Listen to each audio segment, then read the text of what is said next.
that it is our lifestyles and our thoughts which are affecting and deteriorating the environment. So coming back to the topic, so we are all from, most of us I think from the pollution control boards or industry, so we all know the significance of good air quality. We know that having good air quality is essential for health, and we also know that we always lay down certain standards. These standards are again based on criteria of health, available technologies, and so many other factors. But basic criteria always remains the human health. And whenever we lay down standards, we mean that the pollutants, this is the maximum we can tolerate in the environment without having too many side effects. So now we have come out with the new ambient air quality standards, and you will realize that I think somebody will be talking about the new standards, and I'm sure all of you have seen that many more parameters have been added, and even the existing parameters have been made more stringent. Yeah. So these are here, and they've been distributed also. They've been distributed in your kit. So you will see that many more parameters have been added, and even the existing parameters have been made stricter. And I'm sure that with time, many more parameters would also be added, because there are some parameters which should have been there, and maybe they were not added because we would take time to settle down with these and start monitoring more. Now, what does this mean? The existing standards have been made stricter, and there are new parameters.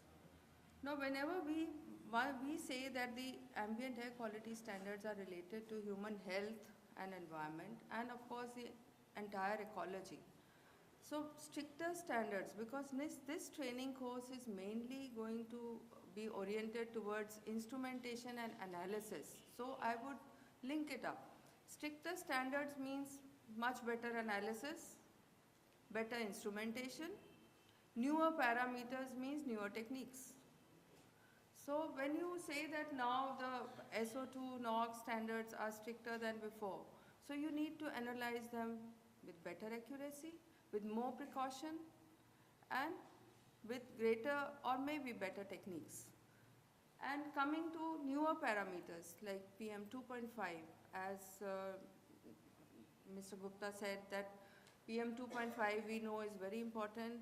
It is known even to enter the bloodstream, and most of our organic and inorganic pollutants like metals and organic compounds get carried away with the PM2.5. So when we talk of PM2.5, it is mainly the metallic and organic pollutants. So they're entering into the bloodstream and getting lodged into the lungs could lead to many long-term effects like cancer or respiratory problems and other problems. So what is now needed is that I think that as I had been in a state board, I know that most of the state boards are not prepared to analyze and monitor the new parameters which have been introduced, barring PM10, SO2 and NOx. And I'm sure that when they start monitoring, they would start off with PM10, SO2, NOx, and maybe PM2.5. And later on, probably they would add other parameters. And coming back to the standardization of the methods of analysis, as far as PM2.5, PM10, SO2 and NOx are concerned, CPCB has standardized these methodologies. Organic pollutants and the inorganic pollutants which have come out, there are certain methods available. However, they have not come out with any standard guidelines. But there are, say the EPA method is being adopted or the ISO method is being adopted. So we are still at a stage where we are going to develop our own methodologies or SOPs for doing these parameters. So I'm sure that over these 2 days you will get an overall view of how you will go about monitoring these parameters, and how you need to prepare yourself for the new parameters. See, all of you might not have the instrumentation, all of you might not have the chemicals, you might not have the procedures. So at least these 2 days would prepare you to go ahead and see how you can start monitoring these parameters. I'm sure that, and I hope that you benefit from these 2 days, and I'm sure that your feedback on these 2 days would help us in improving and standardizing this course further. Thank you very much. Thank you, Dr. Pavana. And I'll now request Professor G.D. Agarwal to kindly come and give a glimpse of what are the new air quality standards. And he was, I'll give you a background of Dr. Agarwal, that he was a professor at IIT Kanpur for 17 years. During that time, I was also his student. Then he became the member secretary of the Central Pollution Control Board. And over last 20-25 years, he has been working with the communities, helping them to enhance their capabilities and competence to monitor air quality or environment in general. And he was one of the key members of that group which formulated or decided these new standards. And he has an insight on what basis these air quality standards were developed, and then of course it was notified by the ministry, so he had no role in the notification, but at least in the preparation and development of these standards, he had played a very key role, along with Professor J.M. Dave, Dr. H.V. Mathur, B. Sen Gupta, and all luminaries like that. So may I request Professor Agarwal to kindly.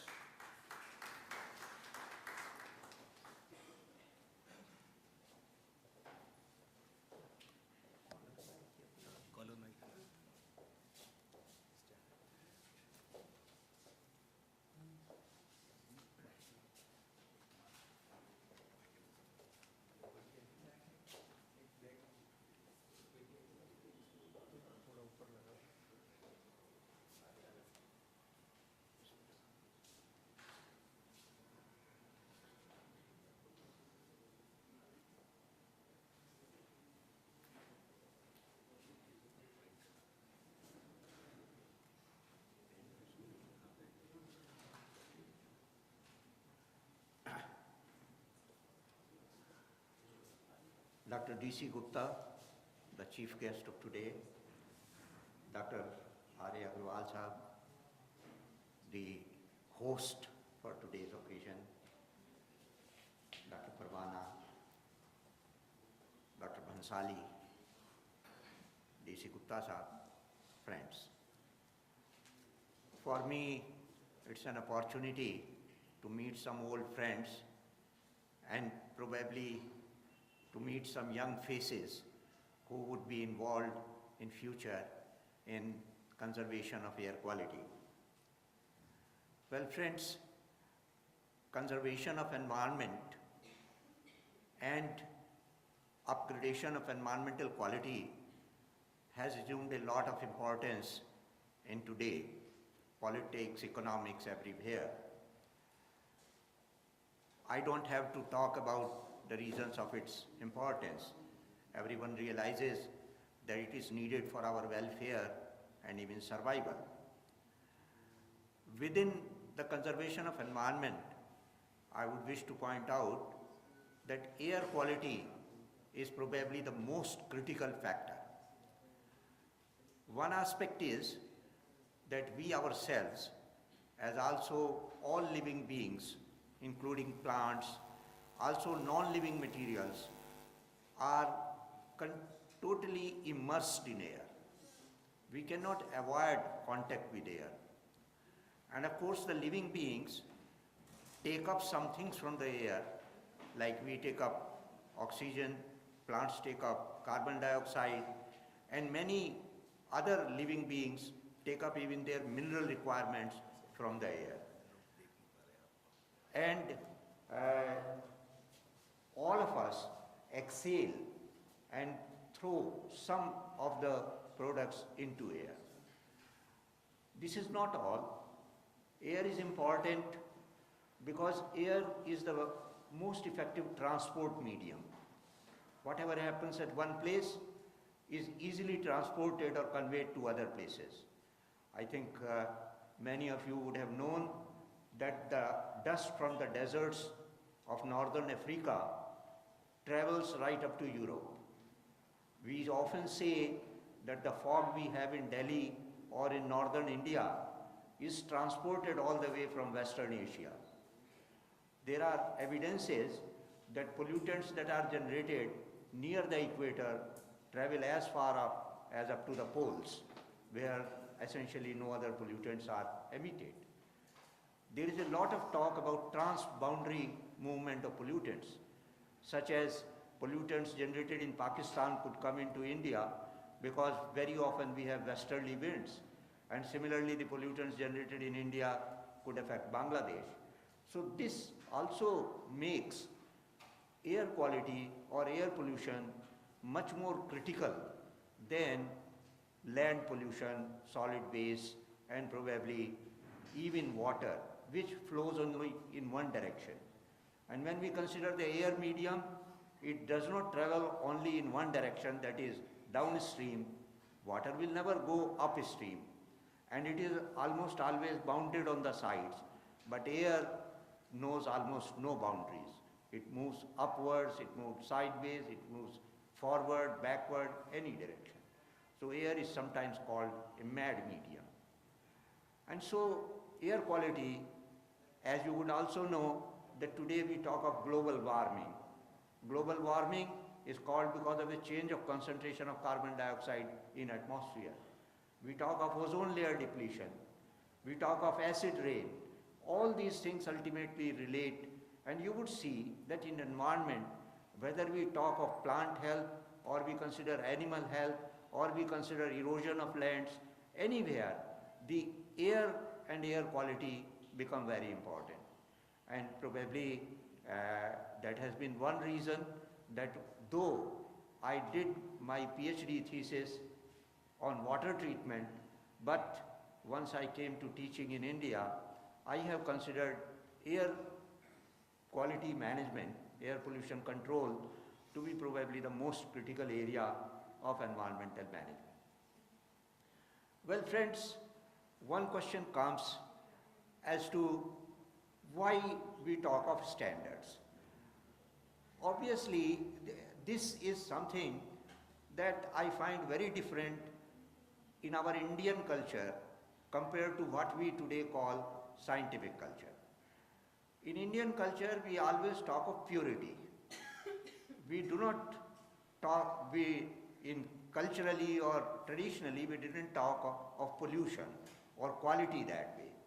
Now, as some of you may know, I am for the last 2-3 years very much involved with conservation of Gangaji. And the question all the time is that if we talk to our saints, religious people and all of them, they say they want Gangaji to be Nirmal. Now what is Nirmal?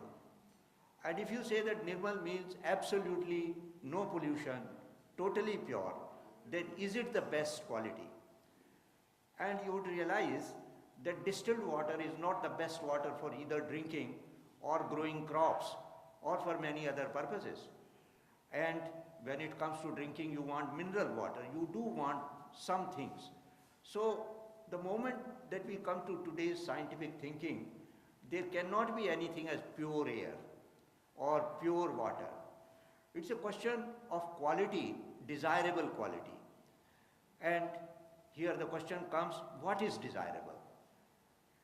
There comes the role of either prescribing limits, that what we call desirable would lie between these limits. Of course, those of you who are concerned with pollution control, pollution management, environmental management, normally don't consider a question of range of quality, and you only talk of maximum permissible pollution, or sometimes one may say the minimum desirable quality. But I feel scientifically, you would never be able to say that there is, everything has to be only below this. Because if you go to zero, maybe zero is not the most desirable quality.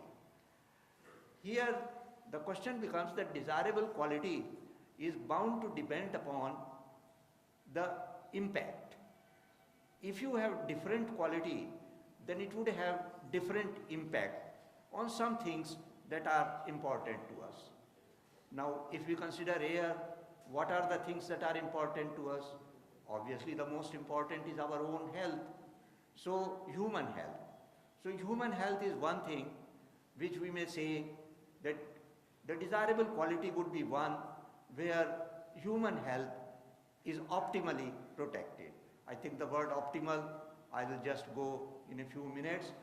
But before that, besides human health, we would also be concerned about other living beings, particularly the plants on which our food, crops, and many of these other things depend. I think some of you would have already heard that because of air pollution or degradation of quality, some of the crops have been affected, either in quantity or in quality. Like mango crop, mango is very, very sensitive to some pollutants like sulfur dioxide. And where there is a higher concentration of sulfur dioxide, particularly during the blossoming or flowering period, the mango crop very much suffers. And mango, as well as many other crops, their quality is affected, such as on the fruits you may have spots, or in other ways the quality might be affected. So when we talk of impact, we consider impact not only on human beings and other animals, but also on crops, vegetation, and even non-living material. I would remind you that in India, the first concern about air quality arose from the apprehensions that Taj Mahal is deteriorating because of air pollution. And some of the limits or criteria that were laid down to protect Taj Mahal were probably more strict even from those which are laid down to protect human health. So even materials, and in materials it is not just Taj Mahal. I think you know that acid rain can affect not only buildings but even things like electrical conductors. And in the case of Haldia near Calcutta in Bengal, there were real problems that the overhead electrical system of the railways was being corroded due to the acidic gases that were present in the air around Haldia. So when we talk of impact, the impact is on humans, on living beings, on plants, and also non-living materials. Now, to decide as to what would be the desirable range of air quality, what scientifically one will have to do is to study the effect or impact at different quality levels. And a typical sort of relationship that not only one expects but one gets is if on one side we consider the concentration and on the other side we say the impact. Then one type of curve is where you find that 0 is not good. So actually at 0 you have some impact, there is harm, the growth is not that good. Then as the concentration increases, this and impact I am saying undesirable impact or harmful impact. And you say that if this thing is 0, I will remind you that one example of this would be fluoride in water. That if there is 0 fluoride in water, that is not good. But as you come, there is some concentration at which you find that there is the lowest impact. And then after that, you find that if there is a higher concentration, then you find that the impact goes on increasing, or the level of harm goes on increasing. And as a typical example, I will talk to you about fluoride in water. Supposing you have very low fluoride, then the development of teeth and other bones is impeded. That is why fluoride toothpaste came into this, that you don't get fluoride otherwise, so you take fluoride in toothpaste. I think you would have heard about iodized salt, that if there is no iodine, then there is iodine deficiency problems. And so you want a little more. But if you have too much, then the fluoride which was on the one hand required, but if it is too much, it starts producing undesirable effects. So if one says what is the range where you would want to get, then you will have a range something like this, and you may say that I want this particular parameter to remain between this lower limit and this upper limit. In such a case, probably when you talk of limits or standards or any such thing, there should be two. It should not be lower than this and it should not be higher than this. This is one type of curve.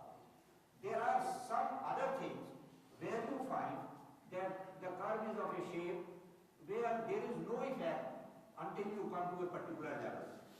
That means even if it is zero, no problem. Or if it is very low, no problem. But if it is more than a certain amount, then you start having very high adverse impact. And in such a case, what would be the limit you will prescribe would be this. This can be called a threshold value. That so long as it is less than this, no problem. But if it is more than this, then it creates a problem. So this becomes a maximum permissible limit. And earlier it was thought that something like radioactive elements, you have a threshold. Below that there is no harm. But above that there is a harm created because radioactivity is not good. But friends, I would say that even in case of radioactivity, I will today consider this type of curve to be more correct than this type of curve. And the reason for that is that almost all of us believe